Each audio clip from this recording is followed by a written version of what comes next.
Hello and welcome to the first edition of Steve Time on board 5280 Media. My name is Steven, and today I have with me is my least favorite coworker of all time. I have Cole on board with me today. We had a really fun time at the Nuggets game, which we're going to get to in a second. For those who are wondering, welcome to the channel. Welcome to 5280 Media. This is our first ever podcast. This is going to be a separate podcast among others that will be uploaded to this channel. We're going to have an Avalanche, Nuggets, and a 5280 podcast. So stay tuned for that. Those are coming soon. But I decided let's do a little bit of a Steve Time podcast show to where we'll talk about several different topics. We'll talk about sports in Denver and around the country. So we're going to have some fun over here.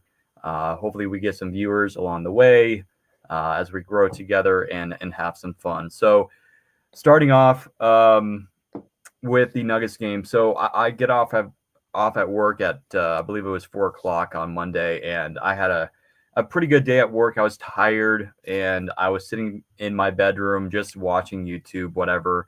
And I think I was actually watching highlights of Game 1 of the Nuggets game, and I get a text from Cole here, and he says, "Hey, would you like to go to a Nuggets game?" And I was shocked in a good way. I was like, "Whoa," because I've never been to an NBA game ever before. I've been close to a few years back, almost went to one for my senior trip. Didn't happen. But I was blown away, and I said, absolutely, sign me up. And so made our way down to Ball Arena to watch the Nuggets play, and it was Cole's first time. So I think we were both excited. We were both nervous. We were both shaking in the car on the way down because we were so excited to watch Nikola Jokic, the best player in the NBA in the world, play basketball live, and to see that live was fantastic. And of course, the Nuggets lost that game, and in unceremonious fashion. Kawhi Leonard, man, he had I believe a 39-point game, I think. Unbelievable day for him. The Nuggets didn't do well in terms of turnovers. I think Jokic had 7 or 8 turnovers, and it just was not a good day overall for the Nuggets. So, yeah, Cole, man, what were your thoughts on Game 2?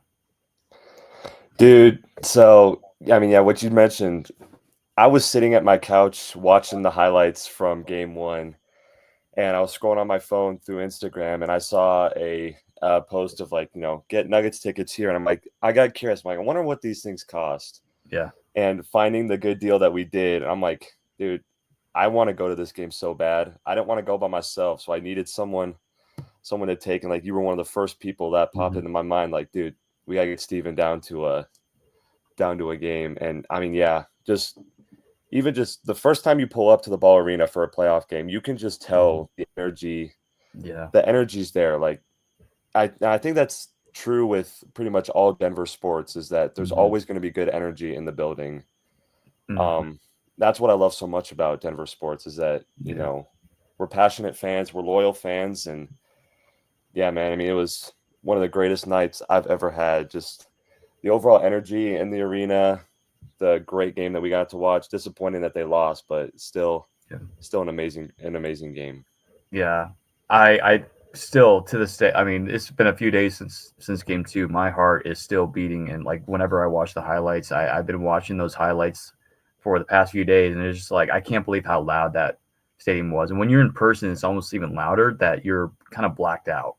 And that's what it felt like, looking back. Now it's like I remember it, but I don't, because it was so much fun. I was blacked out because we were screaming the entire time, and my voice is back, by the way, so that's good.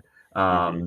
But yeah, dude, like it was incredible, and I told this to Cole because, as you guys know who follow Rockies now and our pages know that I'm a Rockies fan, right? And of course, I'm a Denver sports fan, but I love the Rockies. They're my number one team. And I told this to Cole at the game, I think multiple times. It's like, man, if only this was at a Rockies game, or if only the Rockies were a consistent playoff team, like the Avs, like the Nuggets, and now the Broncos are starting to turn things around, right? And it's frustrating as a fan, as a Denver sports fan, seeing complacency with the Rockies, and so it's because on the way back, I was just it was in my mind. I was just like I was upset with I'm like still upset to this day. I mean, the Rockies, as we head into our second topic here, they're off to the worst start ever in franchise history. It just continually gets worse. Last year it was bad. This year is even worse. And it just the Rockies team and ownership and management all the way down, winning is not their priority. It's getting people in the seats. It's about getting beer prices down low so people can come and hang out and drink. It's not about hey, let's try to build a consistent winning ball team. Let's bring in the best players in the world to help the Rockies win a World Series. And you look at the Rockies roster, man, it might not be too bad, but still you look at the record, we're worse than the Marlins, who are horrible. We're even worse than I think than the White Sox at this moment. Mm-hmm. And it's just like the White Sox are historically bad. We know how bad they were last year if you're a baseball fan.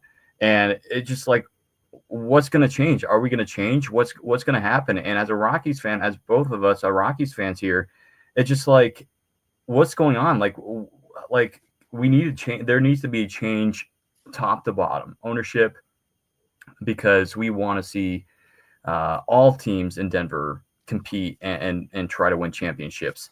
And I'm proud to say 3 of the 4 of them do, but one of them doesn't. And the owner doesn't care about winning. He doesn't know how to win.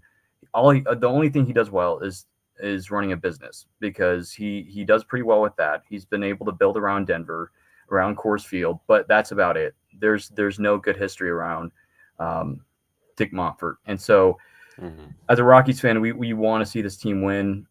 But Cole, I'll be honest with you, man. It's just like when we left Ball Arena, you were like, hey, man, you're a Nuggets fan now. And I'm like, absolutely, because it hurts, though, as a baseball fan, because baseball is my number one sport.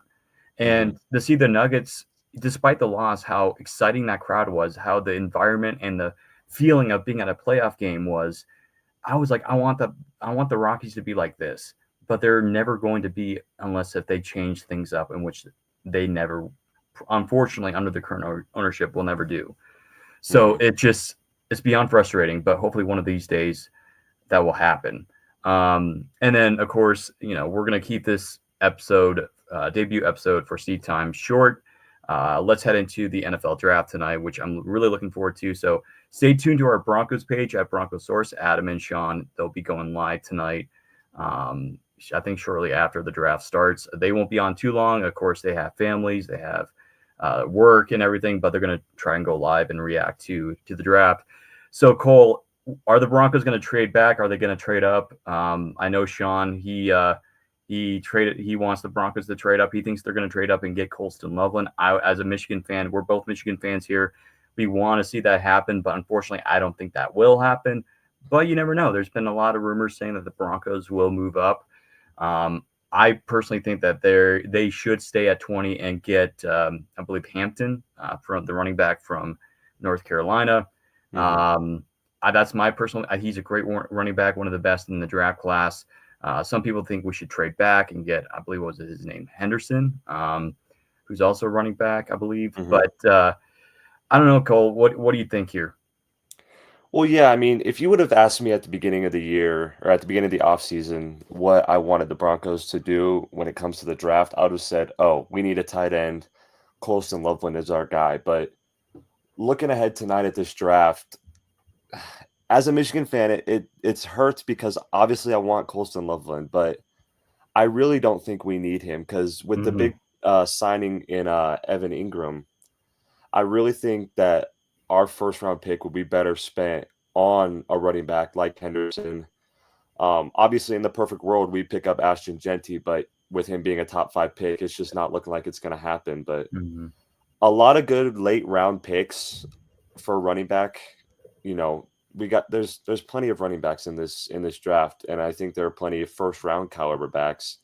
And even if it's not a running back, I think another young wide receiver like Emeka Egbuka, or Matthew Golden. I think there are a lot of different ways Denver could go in this draft. And I think one of the biggest rumors that you talked about was trading, I think it was with Miami for the 13th pick to get Colston Loveland. And that's that's the biggest word around the street right now, is that that's what the Broncos are looking to do. But if you ask me, I say we stay at 20. We try and go for the top running back on the board, and we go from there.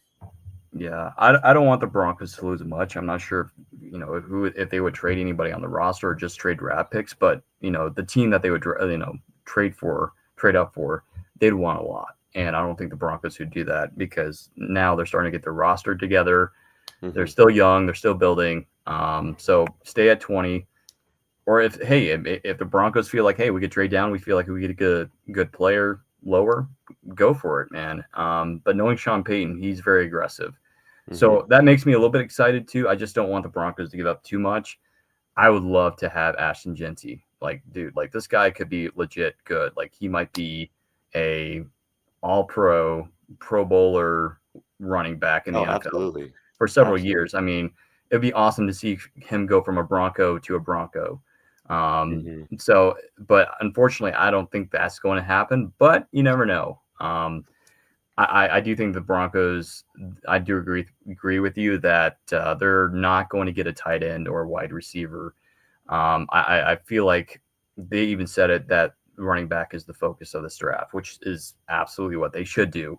With Javonte going to Dallas this offseason, I felt like there's a huge hole. And not only that, but McLaughlin, is he going to be back next year? Which I think he will. But the Broncos need more depth. They need a guy that can really help run the offense, because arguably last year, the Broncos had the worst running team in the league. I mean, they could not run the football to save their lives. So that's going to be huge. And if they can get that, I feel like this team could definitely have a chance to win the AFC West.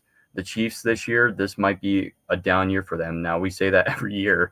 Last year we said it, and they went to the Super Bowl. But I truly believe that the Broncos are right there to really competing with the Chiefs and playing for that number one spot in the division. So we'll see what happens tonight. Again, my prediction is that they go out and get Hampton. I think that's their guy. But again, I could be wrong. You'll have to wait and see what happens there. So it's going to be a fun night. And I think it starts at, 5:30 or 6? I think it's 6. 6, yeah. Yeah, so 6. So stay tuned for that, folks. And hopefully the Broncos get their next star player there later in the first round. So I think that's going to wrap it up for this first Steve Time episode. Again, if you have not liked and subscribed to the channel, feel free to do so. We'd love to have you a part of the family over here. It was awesome, really awesome to have Cole on board here. Just as an honor to be the first guest here on Steve Time. So it was great to have him on here. So again, I guess we can quickly mention that Game 3 for the Nuggets is tonight. I will definitely be watching that along with the draft. So it's going to be a busy night for me, man. Like Denver sports, and then watching the draft and the Nuggets. And I was watching the Avs game last night, and that was frustrating. Despite seeing Landy come back, that was awesome. But it's just, Avalanche, they're down 2-1, which is not good. So we hopefully we need the Avalanche to win there. And then the Nuggets, this is going to be a tough 2 games in Los Angeles, because Los Angeles, they've been really good at home this year. And that's one of my favorites. Really a pivotal Game 3. Right. And I'm glad, at least I think reports are saying that Jokic is good to go, because I know he was battling a little bit of that arm issue when he landed on the court in Game 2, which we were there. And I think that was maybe attributed to why Jokic committed so many turnovers, didn't make any. Like we were horrible at the line, at the free throw line. And so we need to see that improve. Turnovers can be they're a no for the Nuggets here. So we just need to see better basketball. And again, I thought it was a good game, but I feel like that game we should have won. But we didn't, but hopefully we'll win at least one of these games in LA and then head back home for Game 5, which will be, I think, on Tuesday. So that's going to be fun. Definitely be wearing your Nuggets jersey out there, folks. Support the Nuggets, support the Avs, and even wear your Broncos gear tonight for the draft. So that would be fun. Rockies, we can forget about them. But anyways, folks, thank you so much for listening to tonight's episode. Have a great weekend, everybody, and we'll talk to you next time.